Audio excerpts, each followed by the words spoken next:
Pyramid world foundation ಪರವಾಗಿ ಹಾಗೂ Shivashakti pyramid ಪರವಾಗಿ ಎಲ್ಲ ಧ್ಯಾನ ಮಿತ್ರರಿಗೆ ನಮ್ಮ ಆತ್ಮಪೂರ್ವಕ ನಮಸ್ಕಾರಗಳು. ಶ್ರೀ ಅಯ್ಯಪ್ಪ ಪಿಂಡಿ ಅವರ ನೇತೃತ್ವದಲ್ಲಿ ಈ ವಾರ ಶಿವಶಕ್ತಿ ಪಿರಮಿಡ್ನಲ್ಲಿ ನಡೆದಿರುವ ವಿಷಯಗಳ ಬಗ್ಗೆ ತಿಳಿದುಕೊಳ್ಳೋಣ ಸ್ನೇಹಿತರೆ. ಪ್ರತಿದಿನ ಆನ್ಲೈನ್ನಲ್ಲಿ ಧ್ಯಾನ ತರಗತಿಗಳ ಕಾರ್ಯಕ್ರಮವಾದ ಧ್ಯಾನ 365ರಲ್ಲಿ 241ನೇ ಸೆಷನ್ ಯಶಸ್ವಿಯಾಗಿ ನಡೆಯಿತು. ಮೇ 1ರಂದು ಚೆನ್ನೈನಲ್ಲಿ ಬಾಲಾಜಿ ದೋಂತಿ ಅವರ ನೇತೃತ್ವದಲ್ಲಿ ನಡೆಯುತ್ತಿರುವ ಸ್ಪಿರಿಚುವಲ್ ಅವೇರ್ನೆಸ್ 365 ಆನ್ಲೈನ್ ಸೆಷನ್ನಲ್ಲಿ ಶ್ರೀ ಅಯ್ಯಪ್ಪ ಪಿಂಡಿ ಅವರು ಮುಖ್ಯ ಅತಿಥಿಯಾಗಿ ಭಾಗವಹಿಸಿ ಕಾರ್ಯಕ್ರಮವನ್ನು ಉದ್ಘಾಟಿಸಿದರು.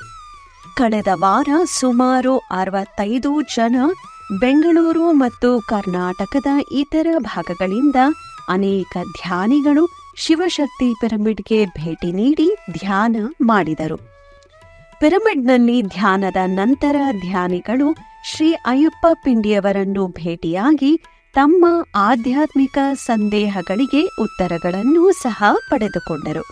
ನಂತರ ಪಿರಮಿಡ್ ಧ್ಯಾನಕ್ಕಾಗಿ ಬಂದ ಧ್ಯಾನ ಯೋಗಿಗಳಿಗೆ ಎಂದಿನಂತೆ ಪಿರಮಿಡ್ ವರ್ಲ್ಡ್ ಫೌಂಡೇಶನ್ ಸಹಾಯದಿಂದ ಅನ್ನದಾನ ನೀಡಲಾಯಿತು.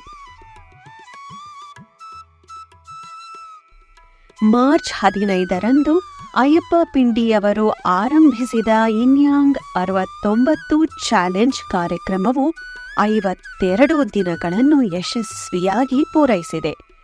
ಈ ವಾರ ಶಿವಶಕ್ತಿ ಪಿರಮಿಡ್ ಆವರಣದಲ್ಲಿ ನಡೆದ ಸೋಲ್ಫುಲ್ ಸ್ಯಾಟರ್ಡೇ ಕಾರ್ಯಕ್ರಮದಲ್ಲಿ ಸುಮಾರು 60 ಮಂದಿ ಭಾಗವಹಿಸಿದ್ದರು.